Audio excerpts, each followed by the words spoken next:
জুতো দিয়ে অফিস কর্মীকে পেটানোর অভিযোগ উঠে আসলো শান্তিরবাজার বিদ্যালয় পরিদর্শকের কার্যালয়ের এক মহিলার কর্মীর বিরুদ্ধে।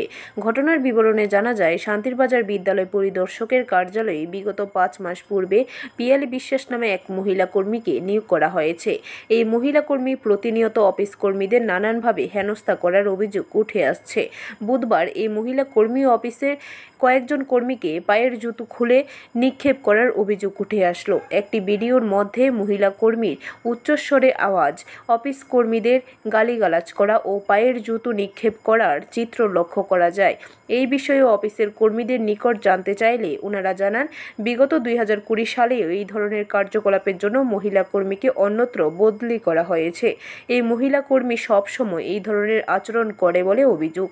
সবকিছু জেনেও শান্তিরবাজার বিদ্যালয় পরিদর্শক প্রণব সরকার নীরব দর্শকের ভূমিকা পালন করছে। প্রণব সরকারের নীরবতার জন্য প্রতিনিয়ত অফিস কর্মীদের হেনস্থার শিকার হতে হচ্ছে বলে অভিযোগ। অফিস কর্মীদের অভিযোগ, মহিলা কর্মী প্রতিনিয়ত অফিসের একটি কম্পিউটার নিয়ে বসে থাকে। এই কম্পিউটারে অন্যান্যদের কাজ করতে দেয় না। কম্পিউটারে কাজ করার বিষয় নিয়ে বুধবার এই ধরনের বিবাদের সৃষ্টি হয়। বৃহস্পতিবার এই বিষয়ে অফিসে গিয়ে জানতে চাইলে সকলে ঘটনার বিবরণে জানিয়ে মহিলা কর্মীর বিরুদ্ধে একরাশ ক্ষোভ উগরে দেন। ওনার নাম হচ্ছে পিয়ালি বিশ্বাস। আচ্ছা, কি হয়েছে তাইনে যতদিন থেকে আইসে হয়ে গেছে 4 মাস। তো ওই সময় থেকে তাইনে আয়া মানে কম্পিউটারের যে সময় কাজ নাই, তাইনের কোনো কাজ নাই। স্টাইপেন্ডের সিজন ওয়াইজ কাজ থাকে,